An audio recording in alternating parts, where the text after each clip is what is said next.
جگرا سروک هپیمانی نیشتیمانی اپوزیسیون سوریه اشکره دکه که اپوزیسیون سوریه ددما داویده زنجیره که هفدیتن لگل نونرین چند ولاته کی درباری سوریه بگشتی و داوین پیشاتین باکوری سوریه به تایبتی انجام دان. دیما موسا جگرا سروک هپیمانی نیشتیمانی اپوزیسیون سوریه را گهانده و هپیمانی نیشتیمانی اپوزیسیون سوریه به نونرین ولاتین فرانسه، بریتانیا، آلمانیا جویان. داوین پیشاتین بازار ادلب و گندوارین حمایل باکوری سوریه پیشکش کردن آلیکارین مروی جبو ولاتین سوریه گنگش کردن. هر لگوری موسا اشکره کریه کدوان جوینان ده بشه و یکی برفره هر دو آلیان لسر بلندبون و آستیشار البازار ادلبه و بردوامی رژیم اسد و روسیه دارمانج کرنا دبرین لباکور سوریه راوستیان. جالی خوفجی اپوزیسیون سوریه داخواز جوان ولاتان کرد کد زودترین دمت دستوردانی بکنو برکی خرابن جبو راوستاندن آوان ایریشان لسر بازار ادلبه کبشه و یکی راست ولاتین سیویل جالی بلافرین شرکرین روسی و رژیم اسد وتین آرمانج کرن کد انجام آوان ایریشان ده بدهان ولاتین سیویل دبن قربانیین وان ایریشان.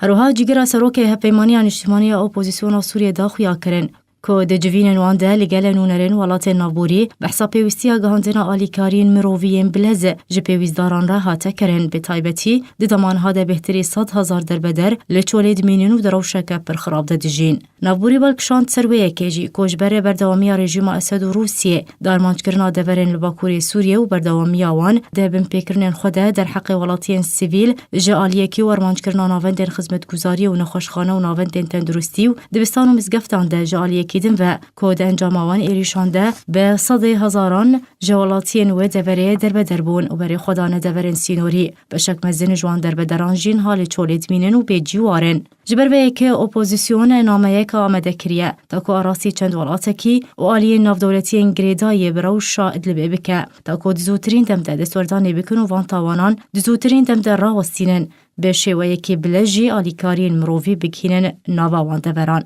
انجام دانا زنجیره که هفدیتن جالی هپیمانی نیشتیمانی اپوزیسیون سوریه لجیر چالاکین کمیته پیوندین دربه و کمیته تایبت یا بسر دزگاه گشتی درباره ادلبه و رزگار کردن سیویلان جه کاری ستک مرووی هاته.